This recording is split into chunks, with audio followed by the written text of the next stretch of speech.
अऊज़ु बिल्लाहि मिनश्शैतानिर्रजीम बिस्मिल्लाहिर्रहमानिर्रहीम अस्सलामु अलैकुम व रहमतुल्लाहि व बरकातुहू। कम से कम एक मर्तबा दुरूद शरीफ पढ़कर नीचे कमेंट्स में डन लिख दीजिए। आज की ऑडियो में हम बात करेंगे कि हम किस तरह दुआ करें, यानी दुआ करने का सही तरीका क्या है जिससे हमारी दुआएं कबूल हो।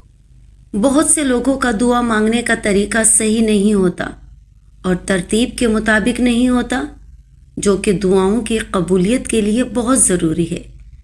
हम चाहते हैं कि हमारी दुआएं जल्द अज जल्द कबूल हों और उनमें असर भी हो।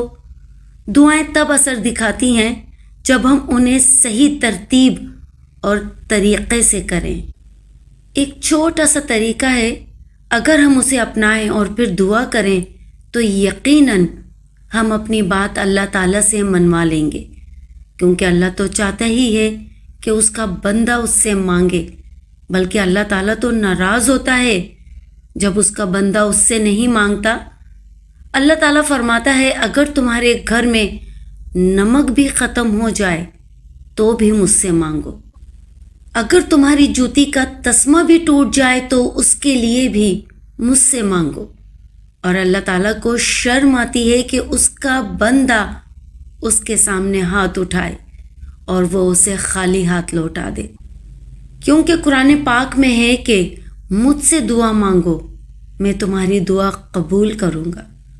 तो फिर जब अल्लाह ने खुद कह दिया कि मुझसे मांगो, तो हम क्यों नहीं मांगते।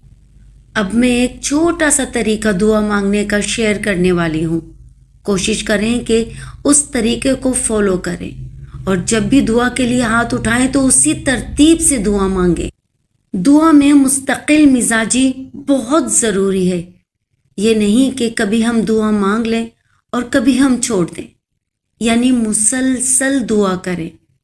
हर फ़र्ज़ नमाज के बाद अल्लाह ताला के सामने हाथ फैलाएं और अपनी हाजात पेश करें।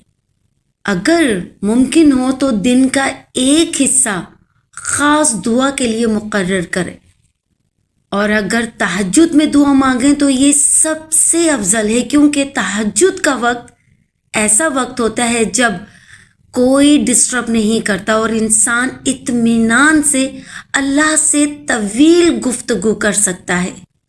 दुआ की इब्तिदा और आखिर में दुरूद शरीफ लाजमी पढ़ें। दुरूद शरीफ के बगैर दुआ ज़मीन व आसमान के दरमियान मुअल्लक़ रह जाती है, ऊपर नहीं जाती। इसलिए दुआ शुरू करने से पहले और आखिर में दुरूद इब्राहिमी लाजमी पढ़ें। सूरह फातिहा पढ़ें। सूरह फातिहा अल्लाह की हम्द व सना है। हम अल्लाह की बड़ाई बयान करते हैं, उसकी सिफ़ात बयान करते हैं और हिदायत मांगते हैं। इसलिए सूरह फातिहा को अपनी दुआ का हिस्सा ज़रूर बनाइए। फिर अल्लाह की खूब तारीफ़ बयान कीजिए, हम्द व सना कीजिए, अल्लाह के नामों से पुकारिए, यानी अल्लाह को उसके नामों से पुकारिए, जैसे या रहमान, या रहीम, या मालिकु, या कुद्दूसु, या रज़्ज़ाक़ु, या फ़त्ताहु, या हय्यु, या क़य्यूमु, या करीमु, या मन्नानु। या फिर अपने अल्फाज में कहिए, ए अल्लाह, तू हमारा खालिक है, तू ही हमारा राज़िक़ है, तू ही रहमान है, तू ही रहीम है और तू ही करीम है। ए अल्लाह, हम तेरे ही मोहताज हैं। ये अल्लाह ताला के क़ुर्ब को बढ़ाता है। हर दुआ में इस्तग़फ़ार ज़रूर करें। अल्लाह से अपने गुनाहों की मुआफ़ी मांगें। ए अल्लाह, हम बहुत गुनहगार हैं, कमज़ोर हैं, गलतियाँ करते रहते हैं, मगर हम तेरे बंदे हैं, हमें मुआफ़ फरमा। ए अल्लाह, हम सियाकार हैं, हम ख़तावार हैं, हमारे सगीरा कबीरा गुनाहों को मुआफ़ फरमा। پھر یہ دعا پڑھیں، اللہم اغفر لی ذنبی کلہ دقہ وجلہ اولہ وآخرہ سرہ وعلانیتہ۔ اے اللہ میرے تمام گناہوں کو معاف فرما دے، چھوٹے بھی بڑے بھی، پہلے کے بھی اور بعد کے بھی، جو گناہ چھپ کر کیے وہ بھی اور جو ظاہری کیے وہ بھی، جو گناہ جان بوجھ کر کیے انہیں بھی معاف فرما اور جو بغیر جانے ہو گئے ہیں انہیں بھی معاف فرما۔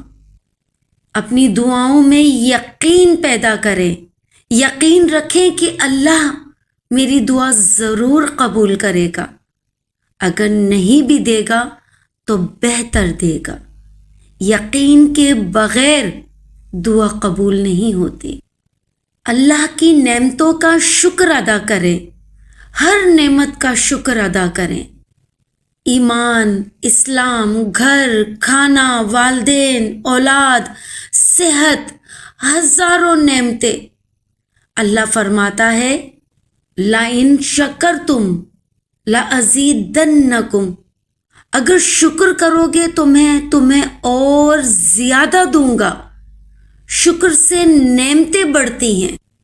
اپنی دعاؤں میں مسنون دعائیں شامل کریں۔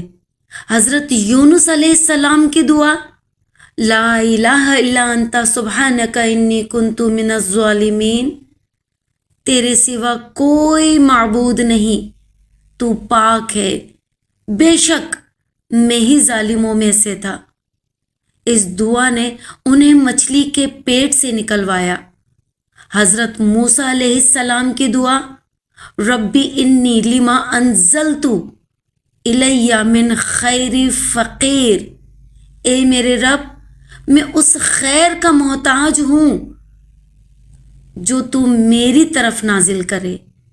حضرت ابراہیم علیہ السلام کی دعا، حسبنا اللہ ونعم الوکیل، اللہ ہمارے لیے کافی ہے اور وہ بہترین کارساز ہے۔ اسی دعا نے آگ کو ان پر سرد و سلامتی بنا دیا۔ آخر میں پھر درود شریف پڑھیں اور دعا ختم کریں۔ یہ دعا کا مکمل، مؤثر اور مسنون طریقہ ہے۔ اگر آپ چاہیں کہ آپ اللہ کا قرب حاصل کریں، اپنی ہر بات اللہ سے منوائیں، تو اپنے اندر عاجزی پیدا کریں۔ اللہ سے رو رو کر، خوب گڑ گڑا کر، عاجزی کے ساتھ مانگو، انکساری کے ساتھ مانگو۔ بزرگان دین فرماتے ہیں اگر دعا مانگتے ہوئے رونا نہ آئے تو رونے جیسا منہ ہی بنا لو۔ اللہ کو عاجزی اور انکساری انتہائی پسند ہے۔ اللہ پسند کرتا ہے اس بندے کو جو عاجزی کے ساتھ بات کرتا ہے، عاجزی کے ساتھ دعا مانگتا ہے۔ اللہ اسے بہت محبوب رکھتا ہے۔ اگر آپ کو میری آڈیو پسند آتی ہیں تو انہیں شیئر کرنا نہ بھولیے گا۔ نئی آنے والی ویڈیو تک کے لیے اللہ حافظ۔